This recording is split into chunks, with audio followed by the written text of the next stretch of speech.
אתה בקיא בכל התורות שלנו.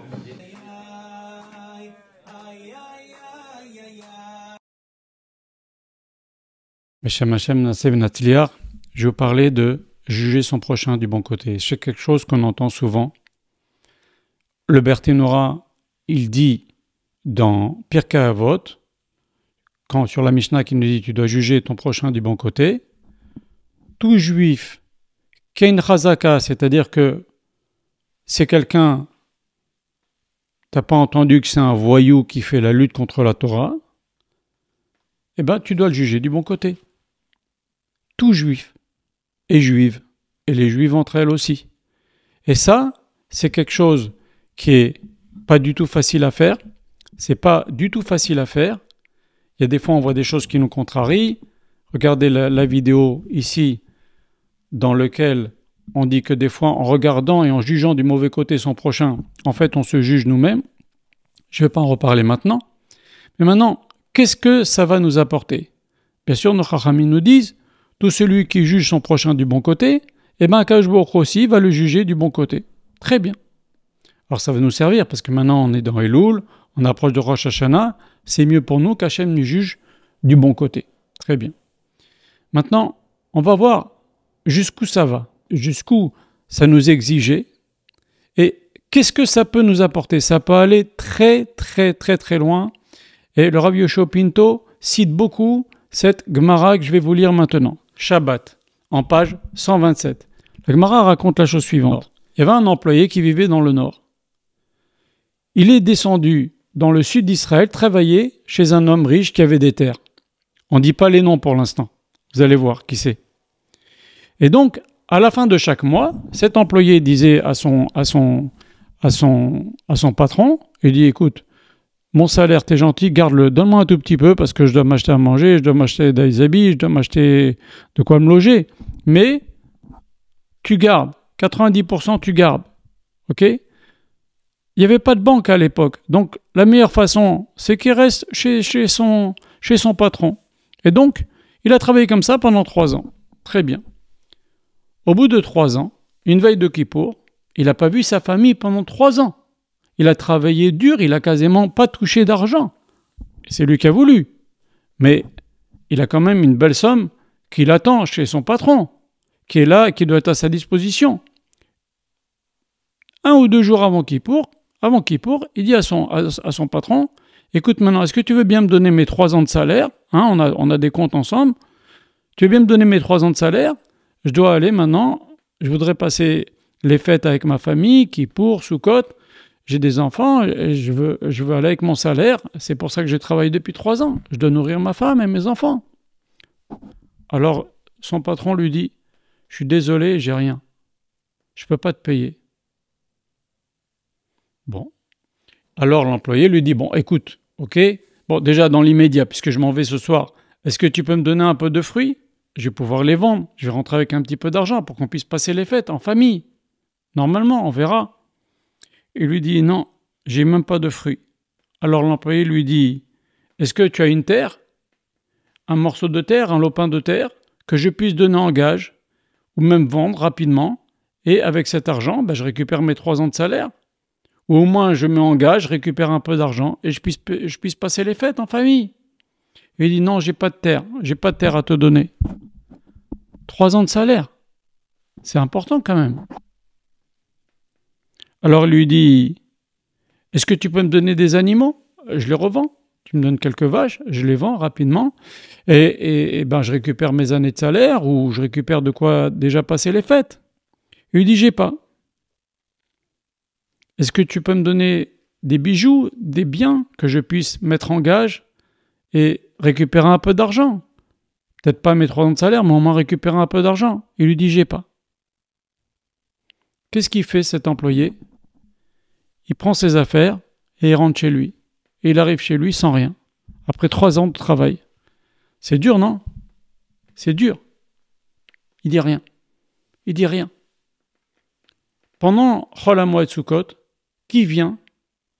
Son patron, avec 3 ânes chargés de nourriture, d'habits et le salaire de 3 ans de travail, ce qui était le salaire convenu.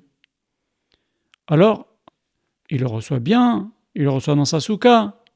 Alors son patron il lui dit, dis-moi, quand je t'ai dit que j'avais pas d'argent, t'as pensé quoi?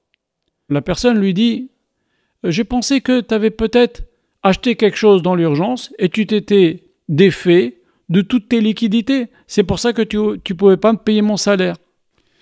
Quand je t'ai dit que je n'avais pas d'animaux, qu'est-ce que tu as pensé? Alors la personne lui dit, je pensais que peut-être que tu as prêté tes animaux à quelqu'un, ou tu les as peut-être loués pour que quelqu'un fasse des travaux des champs avec. D'accord. Et ainsi de suite. Qu'est-ce que tu as pensé quand je t'ai dit que j'avais pas de bijoux pour que tu les vendes, que j'avais pas de terre? À chaque fois, la personne lui dit, je pensais que tu avais certainement une bonne raison pour ne pas me donner ça. Mais à aucun moment, on voit de cette histoire qu'à aucun moment cet employé n'a pensé que son maître lui faisait un coup, un sale coup. Alors le patron dit à son employé, il lui dit, de même que tu m'as trouvé des bonnes excuses, c'est ça juger les Chavzerhout, c'est-à-dire il a peut-être des bonnes raisons pour lesquelles il fait ça, même si ça me paraît étrange, ça me paraît moche même, ça me paraît douteux. Eh ben non, je me dis, il a peut-être des bonnes raisons. Eh ben, de même que tu m'as jugé en disant que j'ai peut-être des bonnes raisons, eh bien, qu'Akadosh Baruch Hu aussi, il te juge de la même façon. Il te juge du bon côté. Et les Chachamim nous disent, la Gemara nous dit, qui c'est? Cet employé, c'est Rabbi Akiba avant qu'il devienne religieux. Et ce patron, c'était Rabbi Eliezer ben Orkenos. Son père avait beaucoup de terres. Lui était déjà un très grand rabbi, mais il avait des terres. Fallait bien employer des gens pour s'en occuper. Lui, il étudiait la Torah, il enseignait la Torah toute la journée. Rabbi Eliezer ben Orkenos est devenu après le maître de Rabbi Akiba, le maître principal de Rabbi Akiba. Et nos Chachamim nous disent que Rabbi Akiba, il avait plein de forces qui empêchaient qu'il devienne religieux. D'ailleurs, lui-même, il disait, quand j'étais pas religieux, je voulais mordre les Talmidei Chachamim comme un âne, parce que, pas comme un chien, il blesse, mais un âne, il brise les os. Je les haïssais, les Talmidei Chachamim. Donc, il y avait plein de forces qui ne voulaient pas qu'il devienne Rabbi Akiba. Vous imaginez un Rabbi Akiba, le pilier de toute la Torah orale, c'est Rabbi Akiba. Le pilier de la Torah écrite, c'est Moshe Rabbeinu. Le pilier de la Torah orale, c'est Rabbi Akiba. Et le pilier de la Torah du Sod, c'est Rabbi Shimon Bar Yochai.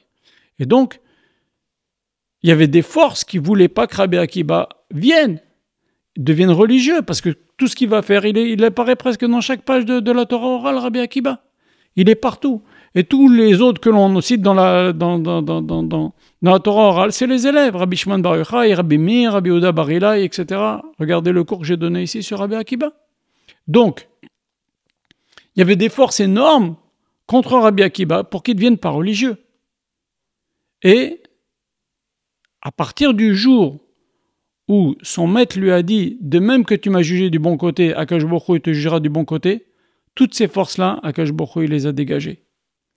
Il a dit maintenant, il juge les gens du bon côté. Moi maintenant, je vais dégager toutes ces forces-là et je vais le juger de bon côté et je vais l'aider. Je vais l'aider pour qu'il devienne Rabbi Akiba. Et donc, Akadosh Baruch Hu, il a repoussé toutes ces forces-là. Tout ça parce que Rabbi Akiba, il a jugé du bon côté. Et donc, Hachem, il a jugé aussi du bon côté. Il a dit, je vais l'aider. Je vais l'aider et je vais repousser toutes ces forces-là. Et d'ailleurs, le Rav Yoshua Pinto a expliqué comment ça se fait que Rabbi Akiba, il haïssait les Talmidei Chachamim parce que il savait très bien que son âme, elle avait une très grande part de Torah. Mais comme il l'exploitait pas, alors qui prenait cette part de Torah? C'est les autres Talmidei Chachamim. Il y a une part de Torah à prendre. Elle est énorme sa part, mais il apprend pas. Eh ben les autres aussi, ils apprennent. Ils ont une grande part de Torah et lui il est absent. Et donc c'est pour ça que son âme en voulait. Les Chachamim nous disent Afilu lo chazé mazale chazé. Lui, il se rend pas compte, il le voit pas, mais son âme elle le sent. Il sentait que les Talmidei Chachamim lui volaient sa part de Torah. C'est pour ça qu'il a haïssé. Mais à partir du moment où il a jugé les Chavzerhout, du bon côté, à ce moment-là, Akadosh Baruch Hu l'a aidé à devenir Rabbi Akiba. Regardez, il a été dans une grande épreuve, parce que n'importe qui, au bout de 3 ans de salaire, on ne le paye pas, il fait un scandale dans les journaux, il fait un scandale aujourd'hui sur tous les réseaux sociaux. Et il ne m'a pas payé 3 ans de salaire, je lui ai fait confiance, un scandale. Il a jugé les Chavzechut. C'était une très grosse épreuve. Il est devenu Rabbi Akiba grâce à ça. Vous vous rendez compte? La Gemara ne nous raconte pas ça pour rien. Vous vous rendez compte?